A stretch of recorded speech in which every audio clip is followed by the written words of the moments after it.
ഇന്ന് തന്നെ സബ്സ്ക്രൈബ് ചെയ്യൂ നിങ്ങളുടെ പ്രിയപ്പെട്ട ഷോസ് കാണൂ. ഏട്ടത്തി നമ്മുടെ സ്നേഹയുടെ പ്രഗ്നൻസി അബോർട്ടായി പോയി.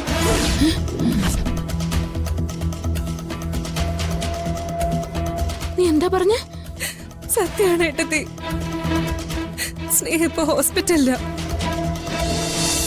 മോനെ സമാധാനിക്ക്. ആ കുഞ്ഞിനെ നമുക്ക് വിധിച്ചിട്ടില്ലായിരുന്നു എന്ന് വിചാരിച്ചാൽ മതി.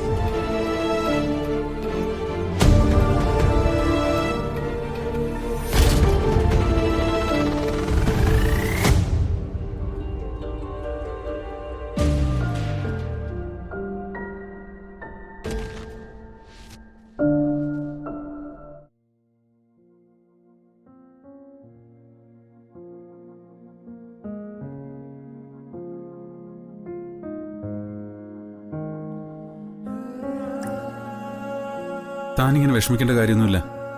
ഇതൊന്നും സംഭവിച്ചത് തന്റെ കുഴപ്പം കൊണ്ടല്ല, നമ്മുടെ പ്രാർത്ഥനയുടെ കുറവുകൊണ്ടും അല്ല. പിന്നെ എന്റെ വയറ്റിൽ കിടക്കുന്ന നമ്മുടെ കുഞ്ഞിന്റെ ജാതകദോഷം കൊണ്ടാണോ?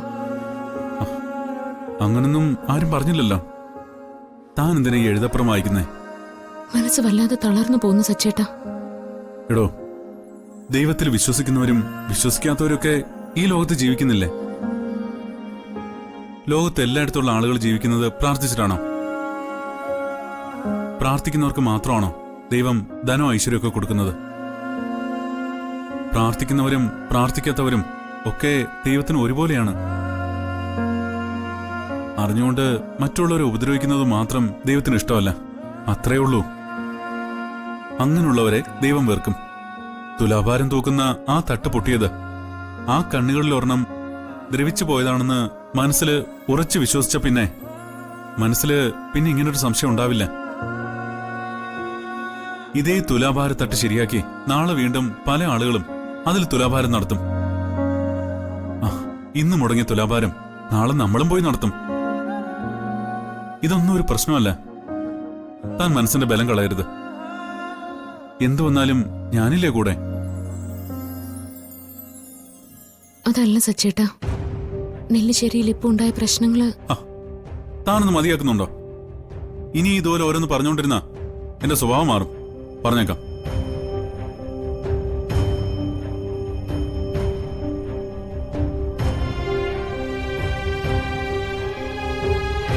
ഇത്രയ്ക്ക് സങ്കടപ്പെടേണ്ട കാര്യമൊന്നുമില്ല. നമുക്ക് അടുത്ത ദിവസം പോയി ഒന്നുകൂടി തുലാഭാരം നടത്താം. ദാ ഇപ്പൊ ജ്യൂസ് കുടിക്കും. ഒന്നും കഴിക്കാനും കുടിക്കാനും തോന്നില്ല എടുത്തി. അതൊക്കെ നമ്മുടെ ഈ അവസ്ഥയിൽ തോന്നുന്നതാ. ഗർഭിണികളായ പെൺകുട്ടികളുടെ മനസ്സിന് എപ്പോഴും ഒരു ചാഞ്ചാട്ടം ഉണ്ടാവും. അത് വേറൊന്നും കൊണ്ടല്ല, നമ്മുടെ ഉള്ളില് ഒരു പുതിയ ജീവനും കൂടിയാ ഉണ്ടാവുന്ന. അപ്പോ നമ്മൾ അതിനെക്കുറിച്ച് കൂടുതൽ ശ്രദ്ധിക്കും. ഇനി അങ്ങോട്ട് അർച്ചനയുടെ ജീവിതത്തിൽ ഉണ്ടാകുന്ന എല്ലാ കാര്യങ്ങളും ഈ കുഞ്ഞിനെ ചുറ്റിപ്പറ്റിയായിരിക്കും. അതില്ലാത്ത ഒരു നിമിഷം പോലും അർച്ചനയ്ക്ക് ഇനി അങ്ങോട്ട് ജീവിതത്തിൽ ഉണ്ടായിരിക്കില്ല. എല്ലാ പെൺകുട്ടികളുടെ ജീവിതത്തിലും കടന്നു വരുന്ന ഒരു വലിയ പ്രതിസന്ധി അത്. ഇതുപോലെ നെഗറ്റീവായിട്ട് എന്തെങ്കിലും സംഭവിക്കുമ്പോ നമ്മളത് നമ്മുടെ വയറ്റിലുള്ള കുഞ്ഞുമായി ബന്ധപ്പെടുത്തി ചിന്തിക്കും. അതാ ഇതിന്റെ സൈക്കോളജി. ചില ജ്യോത്സ്യന്മാരും പ്രായമായ ആൾക്കാരും ഒക്കെ ഓരോരോ കഥകൾ പറഞ്ഞ് നമ്മളെ വഴിതെറ്റിക്കുകയും ചെയ്യും. ഈ പ്രകൃതിക്ക് ഒരു നിയമമുണ്ട്. ഒരു കുഞ്ഞ് ഗർഭാവസ്ഥയിലാകുന്നത് മുതൽ ജനിക്കുന്നത് വരെ അതിനെ സംരക്ഷിക്കുന്നത് ഈ പ്രകൃതിയാ. നമ്മളതിനെ കൊണ്ടു നടക്കുന്നു മാത്രമേ ഉള്ളൂ. നിങ്ങളിന്ന് പോകുന്നുണ്ടോ? പോണം. ഇനിയൊരു ദിവസം ഒന്ന് നേർച്ച നടത്താം. അനഘയെ വിളിക്കുന്ന എന്താ അനഘേ? ഏട്ടത്തി നമ്മുടെ സ്നേഹയുടെ പ്രഗ്നൻസി അബോർട്ടായി പോയി.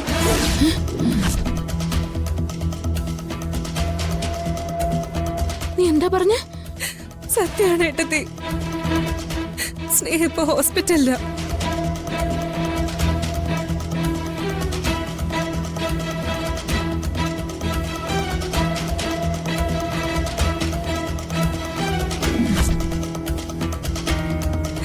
ഏട്ടത്തി ഒന്ന് വേഗം ഹോസ്പിറ്റലിലേക്ക് പോണം.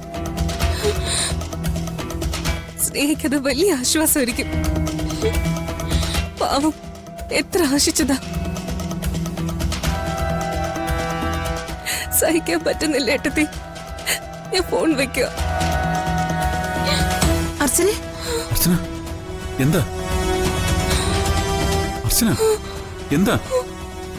അർച്ചന നീ കാര്യം പറ. അർച്ചന എന്താ ഉണ്ടായേ? അർച്ചന, അയ്യോ, ഏയ്, അർച്ചനെ. അർച്ചന, അർച്ചന, അച്ചു, ഏയ്, അർച്ചന, അർച്ചനെ. അർച്ചന, അയ്യോ സച്ചി, എന്താ പറ്റിയേ? എന്താ എന്താ പറ്റിയേ? ഏ? അർച്ചന, അർച്ചന, കണ്ണൂർക്ക് അർച്ചന, അച്ചു, അർച്ചന, എന്താ വീര്? അയ്യോ എന്റെ മോക്ക് എന്ത് പറ്റി? മോളെ അച്ചു, അർച്ചന. എന്താ പറ്റിയേ? അർച്ചന, മോളെ അച്ചു, മോളെ അച്ചു, എന്താ പറ്റിയേ? മോനെ സച്ചി, അർച്ചനയ്ക്ക് എന്താ പറ്റിയേ? അർച്ചന, മോളെ കുറച്ച് വെള്ളം എടുത്തുണ്ടോ? ചെല്ല്. മോളെ, കണ്ണൂർക്ക് മോളെ അർച്ചന. കണ്ണു തുറക്ക്. അച്ചു, അച്ചു, അർച്ചന, മോളെ, മോളെ, തളിക്ക്. ഒഴിക്ക് മോളെ, കുറച്ചുകൂടെ ഒഴിക്ക്. അർച്ചന, അർച്ചന, അച്ചു. കണ്ണൂർക്ക്.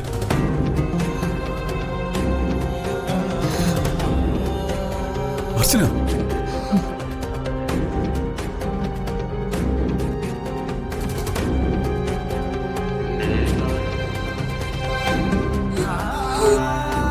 എന്താ?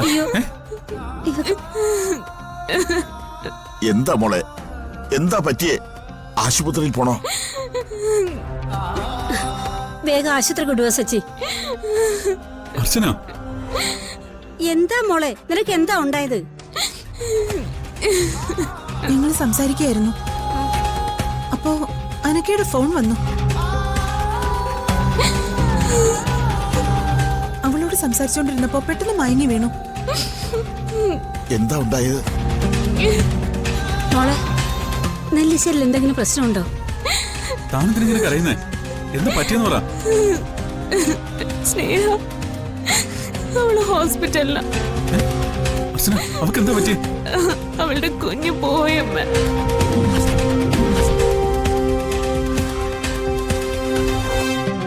ഈശ്വര,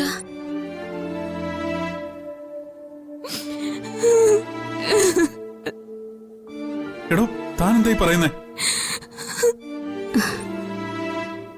പാവം ധനുഷ് സ്നേഹം എത്രമാത്രം മോഹിച്ചതാ.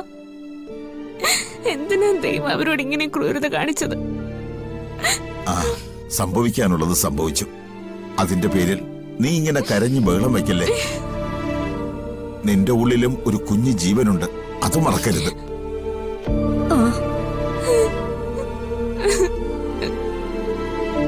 താൻ എഴുന്നേക്ക്, വാ നമുക്ക് ഹോസ്പിറ്റലിലേക്ക് പോ. എനിക്ക് വയ്യ, എനിക്ക് വയ്യ അവളെ കാണാൻ. അവളുടെ ഉള്ളിലെ കുഞ്ഞിനെ നഷ്ടപ്പെട്ട് നിൽക്കുമ്പോ ഞാൻ എങ്ങനെ അവളുടെ മുമ്പിൽ ചെന്ന് നിൽക്കുക?